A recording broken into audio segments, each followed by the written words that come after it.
Good morning students, Gayatri school Sanchore के YouTube channel में आप सभी का स्वागत है। पांचवा पाठ जो क्वालिटी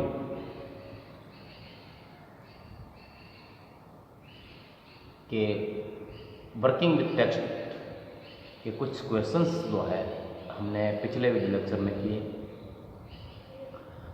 उसी क्रम में आज जो है उससे आगे वाले क्वेश्चन जो है क्वेश्चन नंबर 4 और 5 जो है हम करेंगे। और उसके बाद आपका जो है इसमें रहेगा एक्सरसाइज वर्किंग विथ लैंग्वेज की, तो उसको हम करेंगे जिसमें क्या करना है आगे हम बताऊंगा आपको। सबसे पहले चौथे और पांचवें प्रश्नों को समझते हैं और उनका उत्तर देने का प्रयास करते हैं। तो चलिए शुरू करते हैं। क्वेश्चन नंबर 4 क्या कहता है,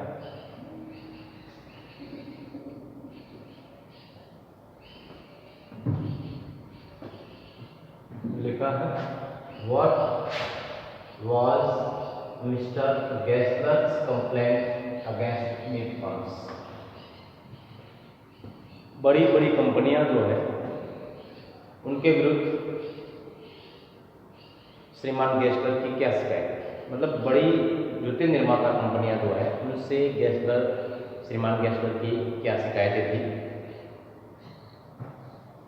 तो आपने ध्यान दिया होगा, पाठ में देखा होगा, सुना होगा कि गेस्लर ने कहा था कि बड़ी कंपनियां जो है वो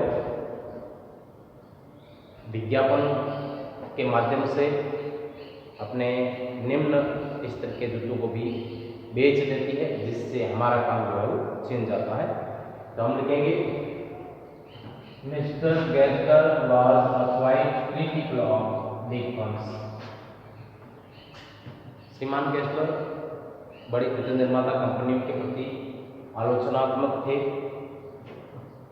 बिकॉज क्योंकि they sold inferior quality boots, क्योंकि वे निम्न स्तर के जूते, इनफीरियर क्वालिटी का मतलब होता है निम्न स्तर के जूते, यूजिंग वाइड पब्लिसिटी, अत्यधिक प्रचार के माध्यम से वे अपने निम्न स्तर के जूतों को भी बेच देते थे। They sold their boots by advertisement. वे अपने जूतों को विज्ञापनों के माध्यम से बेचते थे। They also took away work from genuine boot makers who delivered quality products. और वे उन प्रतिभाशाली जूता निर्माताओं से उनका काम छीन लेते थे जो बढ़िया या उत्तम श्रेणी के प्रोडक्ट्स जो है, उत्पाद जो है वो बेचते थे। मतलब प्रतिभाशाली जो जूता निर्माता है, छोटे छोटे, जिनके पास इतने पैसे नहीं होते हैं कि वे उनका विज्ञापन कर सकें, तो इस प्रकार के जो छोटे छोटे जूता निर्माता जो है, जो कि अच्छी किस्म के जूते बनाने का कार्य करते हैं, उनके कार्य भी वे छीन लेते थे, विज्ञापन देकर के सभी ग्राहकों को अपनी ओर आकर्षित कर लेते थे। तो ये चौथे प्रश्न का जो है उत्तर था। पांचवा प्रश्न क्या कहता है, why did the author order so many pairs of boots if he really need them. देखो, लेखक ने लास्ट में जो है हमने देखा 2 बार या 3 बार जो है वो बहुत सारे जूतों का ऑर्डर दिया था। तो ऐसा क्यों किया उसने, इतने ज़्यादा जोड़ी जूतों का ऑर्डर क्यों दिया उन्होंने, और क्या उनको वास्तव में जो है वो इतने जूतों की ज़रूरत थी। तो इसके लिए हम इसमें देखेंगे। देखो, when Mr. Kessler told the author that he had no work to do, the author felt a great sympathy for him. बड़ी कंपनियों के बारे में बात कर रहा था गेस्लर, और गेस्लर ने कहा था कि उसने कंपनी ने विज्ञापन देकर के उनका काम जो है छीन लिया है, अब उसके पास करने के लिए बहुत कम काम है और धीरे धीरे वो भी जो है वो कम होता जाएगा। तो फिर जो है वो लेखक ने बहुत सारे जूतों का ऑर्डर दिया था। तो इससे ये प्रतीत होता है कि जब उन्होंने बताया, गेस्लर ने बताया कि उसके पास करने के लिए कोई काम नहीं है, तो लेखक को उस पर तरस आ गया, दया आ गई उस पर, और उन्होंने जो है वो it was out of his sympathy that he ordered many pairs of boots. तो उन्होंने उनके प्रति सहानुभूति प्रदर्शित की और इस सहानुभूति का ही नतीजा था, सहानुभूति का ही कारण था कि उन्होंने बहुत सारे बूटों का ऑर्डर जो है वो श्रीमान केशवल को दिया।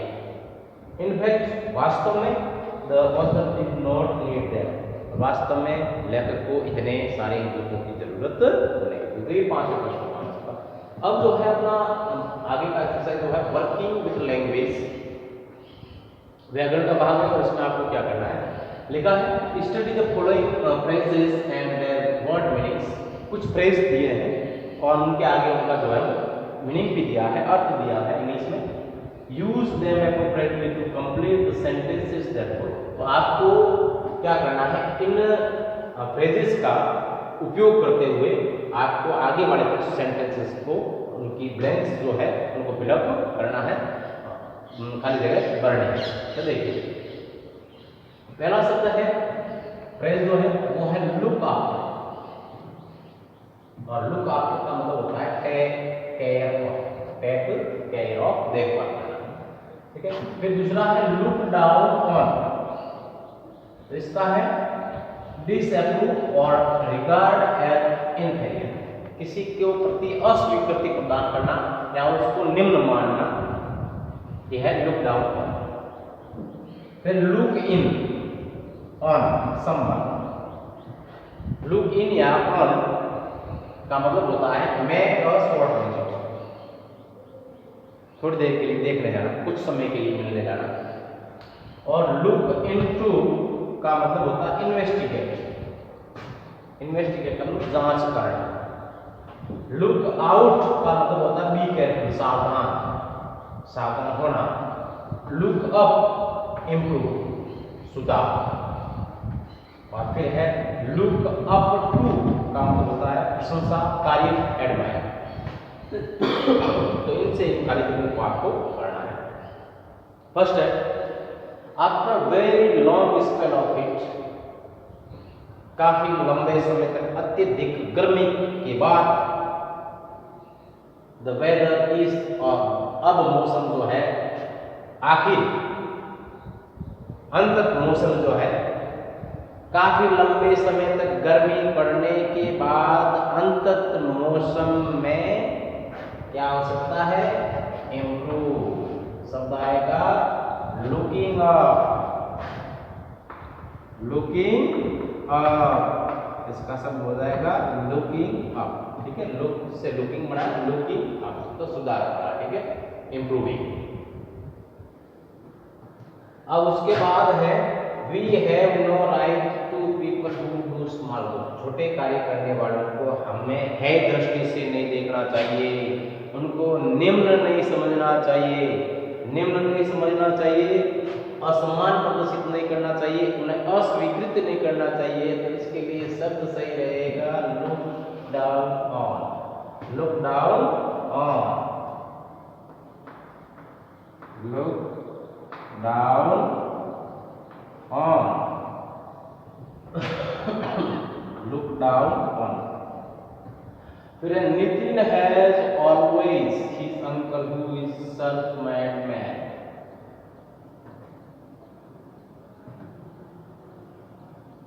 नितिन हमेशा अपने चाचा जो कि एक स्वाभिमानी व्यक्ति हैं, उनकी हमेशा बहुत तारीफ किया करता है। तारीफ के लिए look up to, looking up to हो जाएगा, लुकिंग अप और टू। उसके बाद है the police are the matter thoroughly, thoroughly यानी गहनता से, पुलिस जो है मामले को गहनता से क्या कर रही होगी, जांच, investigate. Looking into, looking into, looking into, इसका लुकिंग इनटू होगा और इसका लुकिंग जो है अप नहीं होना चाहिए, इसका होगा लुक अप, इसका हो जाएगा लुक अप होता है प्रशंसा करना, इसका होगा लुकिंग इनटू, जांच कर रही है।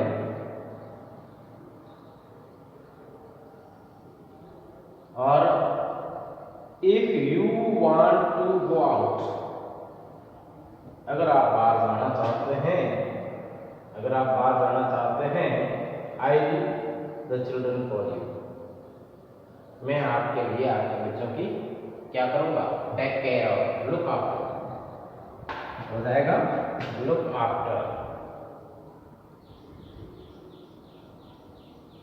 लुक आफ्टर हो जाएगा।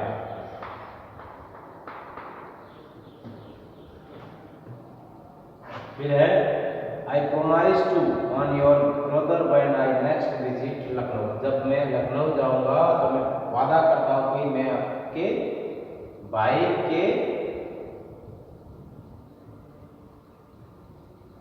को मिलने या भाई के पास संक्षिप्त मुलाकात के लिए जरूर जाऊंगा, लुक इन होगा इसका, लुक इन, ठीक है। और फिर है when you are crossing the main road, तो इसके लिए होगा लुक आउट, बी केयरफुल, मुख्य सड़क को जब पार करते हैं तो हमेशा आपको क्या होना चाहिए, सावधान, बी केयरफुल, लुक आउट, ठीक है। तो ये जो है कुछ फ्रेजेस थे जिनके माध्यम से हमने इन सेंटेंसेस को पूरा किया।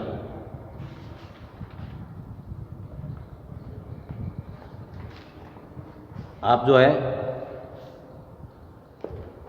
स्क्रीनशॉट ले लें, इनका स्क्रीनशॉट ले लें और उसको जूम करके जो है वो आप इनको अपनी कॉपी में करें, प्रश्न उत्तर को लर्न करें, और जो फ्रेजेस हैं इन फ्रेजेस को, इनके मीनिंग को याद करें।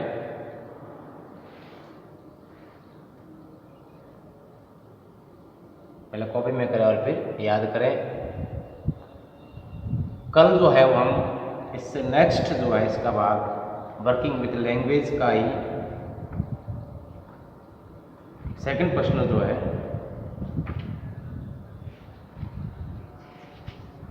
उसको पढ़ेंगे।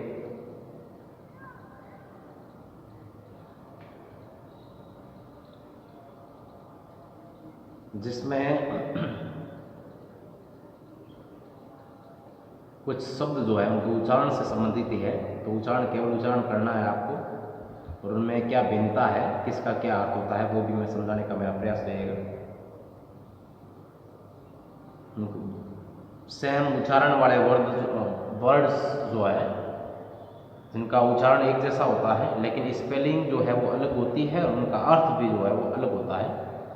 इस प्रकार के शब्दों को क्या कहा जाता है, इनका क्या अर्थ होता है, तो इनको जो है वो वर्किंग विद लैंग्वेज के सेकंड प्रश्न में हम नेक्स्ट वीडियो लेक्चर में करेंगे। तब तक के लिए हम आज के अपने इस वीडियो लेक्चर को जो है वो यहीं समाप्त करेंगे। Thank you.